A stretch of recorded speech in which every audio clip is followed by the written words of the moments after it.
what that does is, to me, this is what we're looking at, and I don't mind sharing our strategy, is like we know that some group that has a portfolio of assets in the markets that we look at, those deals are going to shake out. So let's talk about the market itself, Victor. Like, what is Sure. your sense now? Interest rates, obviously, over the last 6 months has been just a roller coaster, but mostly not on the good side, meaning interest rates going higher. And although it does seem like things, at least commercial real estate wise, I had a client who's buying like an $8.5 million property up in Oregon, and they locked in, five and a quarter, and I was like, five and a quarter doesn't seem so bad, I mean, in comparison, I mean, it's not 3.5 as it was, but what are your thoughts just on, and I'm talking about multifamily investments right now. Maybe you can talk about what kind of assets you're investing in and kind of what's your temperature for where we're at right now. It's multifamily, just like you said.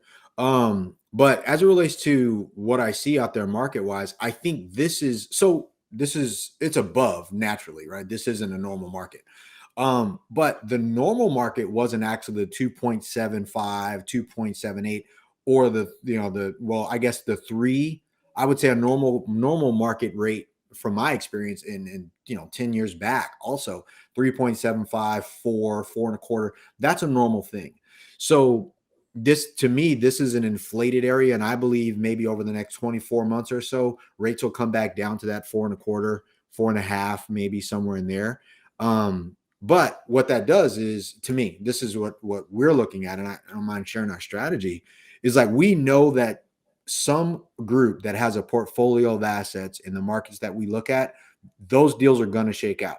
You have billions of dollars worth of loan maturities that are going to be coming up in 2023 and 2024. Someone's going to look at a spreadsheet and say, hey, you know what? Get rid of these because their loans are maturing past where they were. It'll push past what's called a rate cap for people. It's kind of like insurance. They say, hey, we're getting it at 4, and we're going to buy a rate cap that locks us in to whereas if we're on an adjustable rate, which a lot of these loans are, it won't go anywhere past 5 or 5.25. It's already past 5.25. So that's already happening, and they have to pay more money to lock in another rate cap, or it's going to adjust on them and they're going to have to act accordingly, and they have to sell. There's an urgency alone that goes with that type of sale. And they've promised their investors, hey, we're going to give you X amount of return in X amount of time. They've already pushed past an extension period, let's say 5 years, and now they're moving into year 6 or 7. They're going to have to they're either going to refinance, which they're not because that rate's ridiculous, or they're going to have to come to market at a discount. I didn't understand that.